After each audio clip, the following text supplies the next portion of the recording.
We're not going to be cutting ribbons, we're going to be cutting costs. And so those recommendations are going to be on a real-time basis. But I do want to take a big step back and understand, for people to understand the scope of this problem. Over $500 billion in the first place.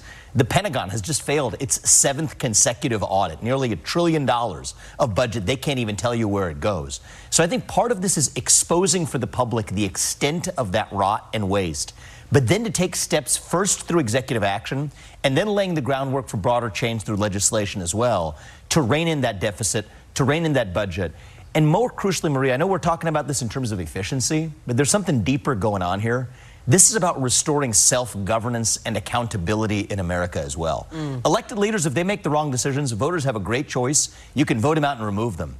Most of the people making these decisions, from healthcare to the Department of Defense, are failing on effectiveness because they have no accountability. Historically, it's been the view of many scholars to say that those people could not even be fired.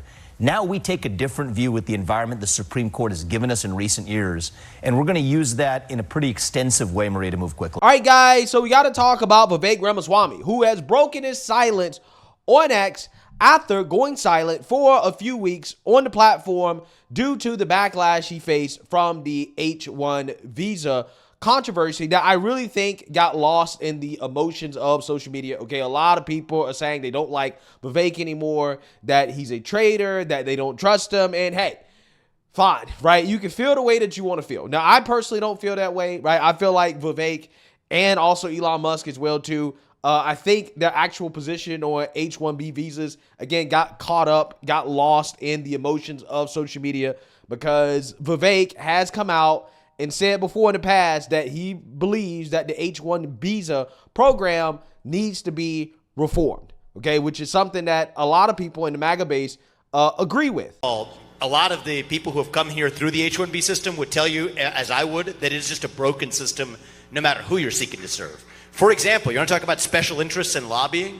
This is direct Silicon Valley lobbying that said that if you get your H-1B visa and you're hired by one company, you're effectively like a slave. You can't switch to a different company. That's not a free labor market. So there's so much that's broken and bureaucratized. Here's the next question about the H-1B visa system is why the heck do we do it on the basis of a lottery when you could actually just select the very best people? So there's a lot that's broken about the administrative state, the bureaucracy. My general approach is when something's broken in government, you can't really fix it when it's lasted that long. You need to shut it down, start with a blank slate, and rebuild from scratch. And that's just a stylistic point that I've applied to this issue as to any other. Yeah, so like I said at the beginning of this video, Vivek has broken his silence, and he has come out and said, dawn of a new golden age starts on Monday, okay? I'm hoping he's right. I am hoping and praying that he is right. I think that we are headed into a new golden age, okay? I am extremely optimistic. Now, regardless of what you want to believe about Vivek's position and if you like him or don't like him anymore, Stephen Miller and Tom Homan will be in charge of Trump's immigration policy, okay? Not Elon Musk, not Vivek Ramaswamy. It will be Stephen Miller and Tom Homan, okay? And I trust them when it comes to Trump's immigration policy, okay? But I trust Vivek when it comes to the role that he is being given by Trump, which is DOGE, okay? The Department of Government Efficiency. And it seems as if Vivek may be getting another role, actually really a boost in my opinion, because Trump is reportedly pushing Vivek to replace J.D. Vance in the Senate, okay? J.D. Vance's Senate seat is open because J.D. Vance is now vice president.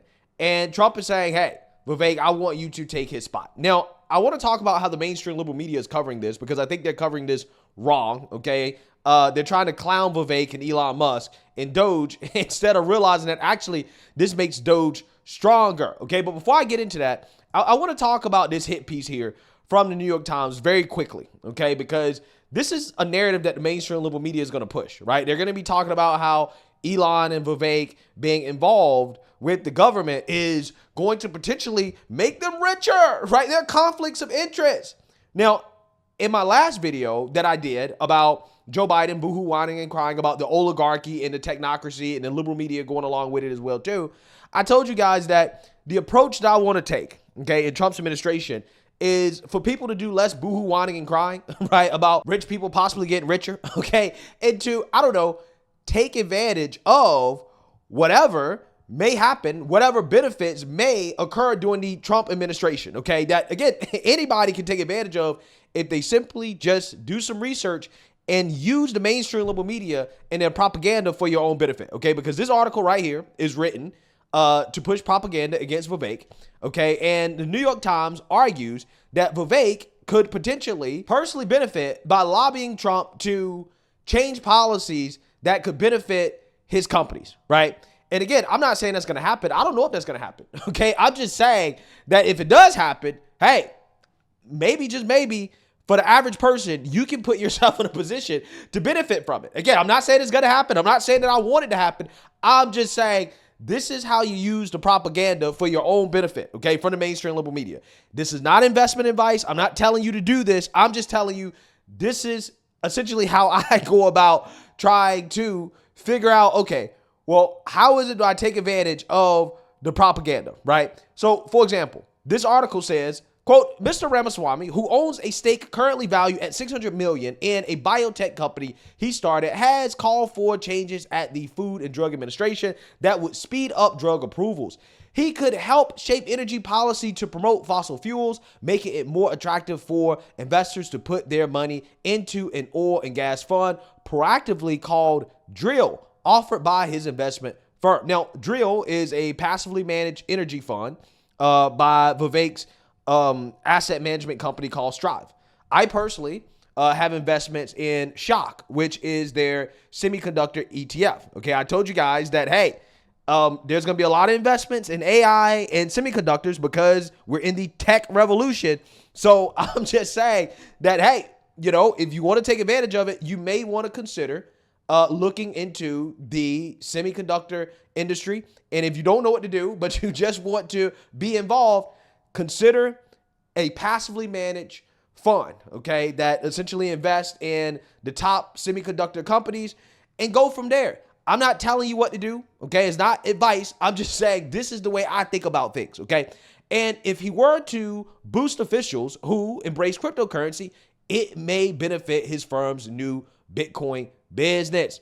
Again, all of these things, right, that the New York Times is arguing that Vivek could benefit from, okay? I'm not sure if he's going to do this or not. I'm not sure how Vivek is going to affect policy change, okay? I'm not saying I hope it happens. I'm just saying that normal, everyday people can also benefit, right? If it does happen, okay? If it does, you can benefit as well too. So I'm just trying to teach people how to think about this stuff, okay? Because there's no doubt in my mind that this New York Times writer, he's probably strongly considering taking advantage of this, okay? Because if you know that this is a possibility, then who knows? It could be worth taking a look at these opportunities, right? If you say, okay, well, this is how Elon and Vivek could benefit their businesses through government policy, okay? If you know that this is how they can benefit, then it would make sense as a regular normal person to consider taking advantage of it. This is what I mean when I say work smart, okay? My life philosophy: work hard, work smart, take risks. This is what I mean by work smart, okay? And take risks. So with that being said, let's get into this clip of CNN reacting to the possibility of Vivek Ramaswamy becoming a senator. Tonight, is DOGE running out of steam even before it's even started? Vivek Ramaswamy is one of the two people that Donald Trump tapped to lead a group to make cuts in the government. But now he's being privately encouraged by Trump himself to consider filling J.D. Vance's seat in Ohio. In fact, Ramaswamy and Ohio Governor Mike DeWine met over the weekend, according to our reporting. This is a little tricky. There's some interesting politics here. Ramaswamy wants to run for governor. Mm-hmm. He wants to do DOGE because DOGE might give him something to run on as somebody who's not run anything in government before. But Trump wants him apparently out and in the Senate. Yes. Look, so I'm going to break rank right here. Okay, first and foremost, before this guy gets into his opinion, I just love the framing.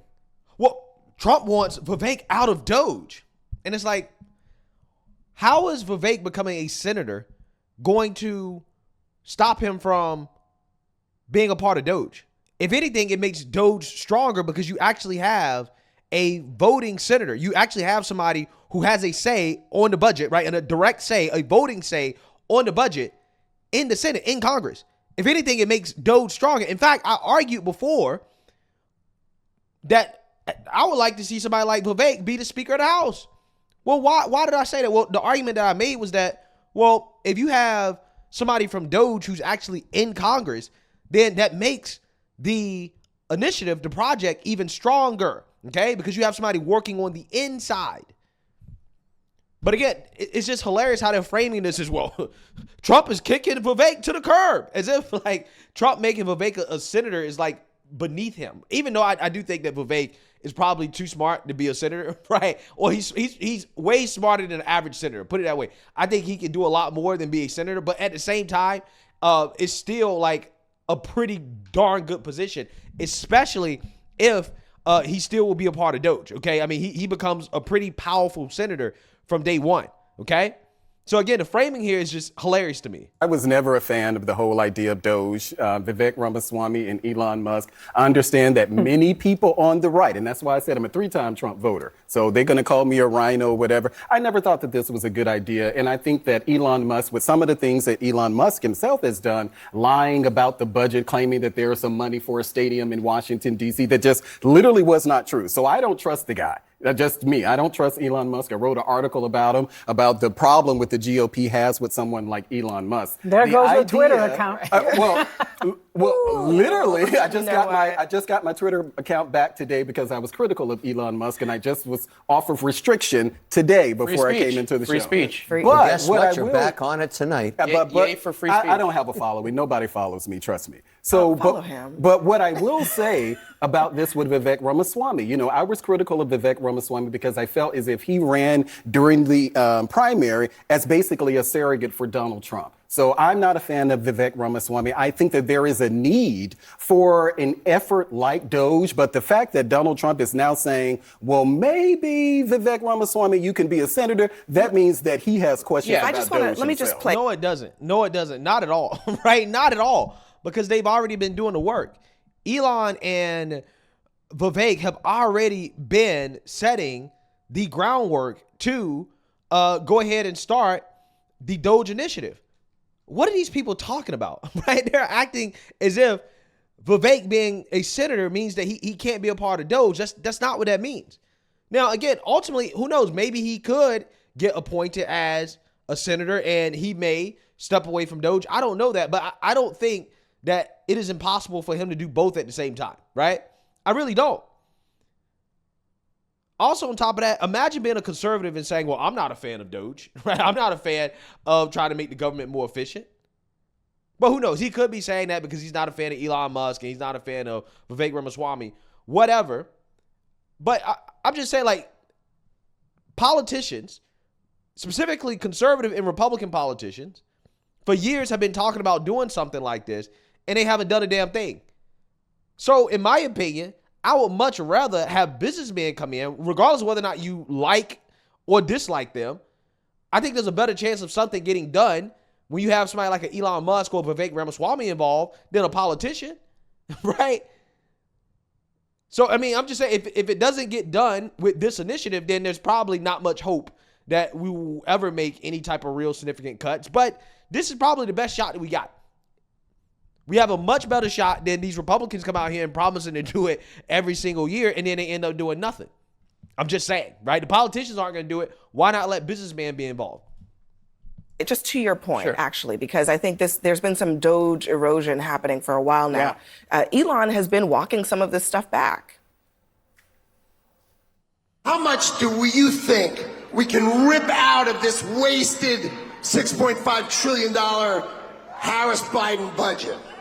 Well, I think we can do at least $2 trillion. Yeah! Do you think the $2 trillion is a realistic number now that you're looking more closely at it? Yeah, well, I think we'll try for $2 trillion. I think that's like the best case outcome. If we try for $2 trillion, we've got a good shot at getting one. Right. What's wrong with that? It's 50% because off it's not going to happen. You started with 2, he's giving you 1. I'll take it. What's wrong with that? Ding, ding, ding, ding, ding. Shoot for the stars, land on the moon, right? That's essentially what's going on here, okay? Now, yes, it would be very hard to cut $2 trillion, but I think they all kind of knew, all right, $2 trillion, that's a lot. But hey, that's what you aim for, right? You aim for that. Maybe you get one. Maybe you get 500 billion. Let's be real, right? 500 billion would be a win. 500 billion would be a win. 250 billion would be a win. Let's keep it 100. Because for right now, what we're doing right now, we don't really get much cuts, right? At all. Okay? We don't get many cuts.